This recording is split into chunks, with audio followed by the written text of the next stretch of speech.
What is up, everybody? Welcome to the channel.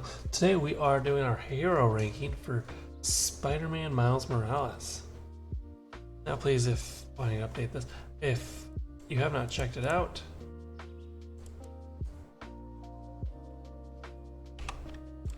please check out the Digging Deep episode where I took him through 4 scenarios, or 4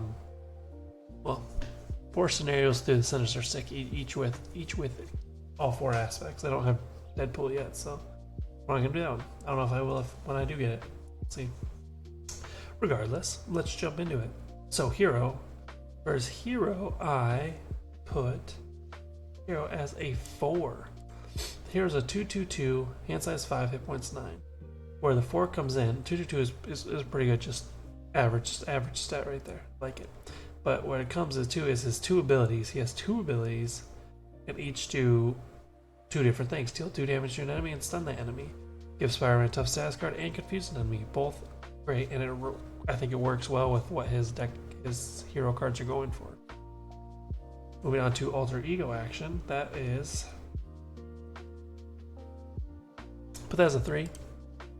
No, it's just a 4 and hit points 9, hand size 6. Response after you change this form, shuffle 1 Spider-Man card from your discard pile into your deck. That seems to be a normal case for alter egos lately, or at least the heroes I've been getting. Just shuffling in hero cards and back into your deck. And the 4 recovery is pretty nice, which is why it's a 3. Moving on to what's next. Acrobatics. Which one is that? Is that this one? I think it's that one. Acrobatics I put as a 3. Right, yeah. It's a 1-cost event, hero action, attack, deal 2 damage to an enemy. If the enemy has a stun status card, deal 3 additional damage to it. If the enemy has a confused status card, deal 3 additional damage to it. You can deal a whopping of 8 damage here with a 1-cost event, as long as you get those stun and confuse on said villain or enemy. Which I built most of all the decks around. I'm trying to get as much stun and confusion as I can on them in order to use this card. This was the card I made most of my decks around, which I don't know if it really worked that well, but I managed to, I think, win every game. But that's why it's a 3, because if you play your cards right, you can deal 8 damage with 1 cost. Pretty good. Next is Double Life. I believe it was this one, right? Yeah. This I put as a 3. Double Life, 1-cost event, max 1 per round. I don't know if that ever happened, but change your form. If you paid for this card using a strength resource, red your identity. So I use this quite a lot. You can use it as an extra changing your form. You're low on health, flip over, heal, play this card, flip back over, ready yourself, as long as you have a strength resource. That's why it's a 3, because you can do it either way. For a quick heal or quick another thing I can't think of what it is, but or a quick card draw with what is it? Gankly, that's what it is.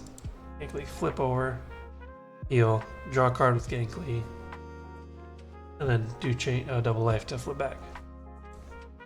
So I think that's a very good combo. Moving on to Swing In, which is probably this one, huh? Swing In I put as a 2-cost event. Or remove 4 threat from a scheme. If you paid for this card using a mental resource, resolve Spider-Man's spider camouflage ability. Okay. I put it as a 2. I put it as a 2 because I had other cards in my hand that I wanted to play, and I made it a 2, even though Sinister Six makes you want to remove threat, but I was more so attacking the villains to make sure they didn't either add on, or because I could already move 4, the lowest 4 at a time by defeating them. So this is why it's a 2, because I use it as much for what it's worth. Moving on to Web Shot.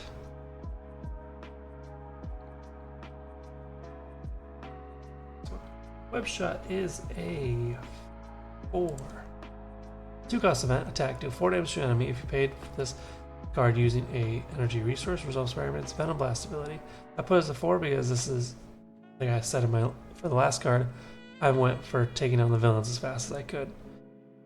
So doing this, doing a Venom Blast, dealing another 6 damage to that, or another 2 for 6 to a villain, plus your normal attack, you can normally take out, was it 2 of the villains who have 8 health?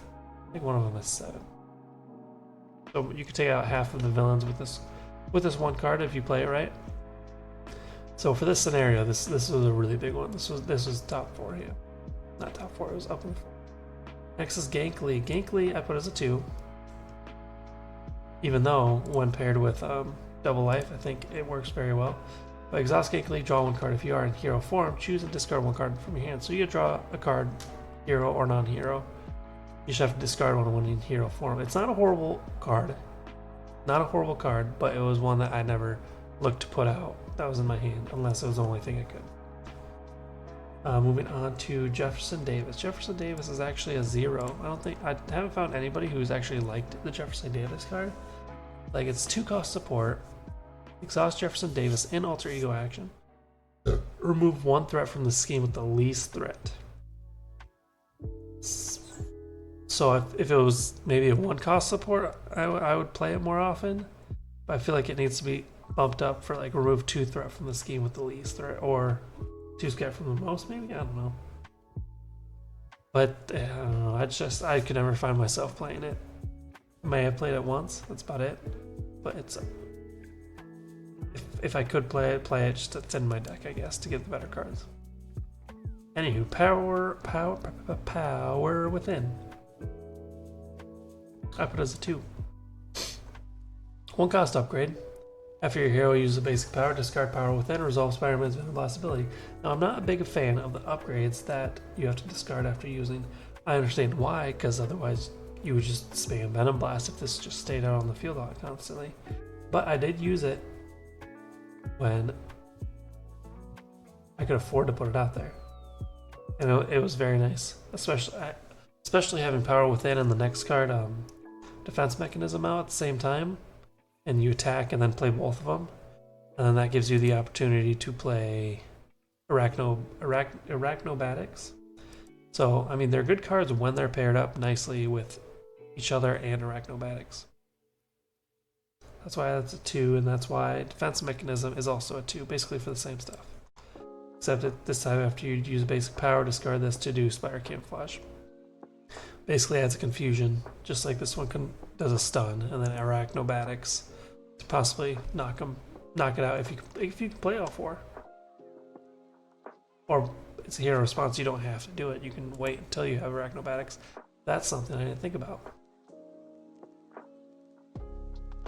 Because Arachnobatics costs a what?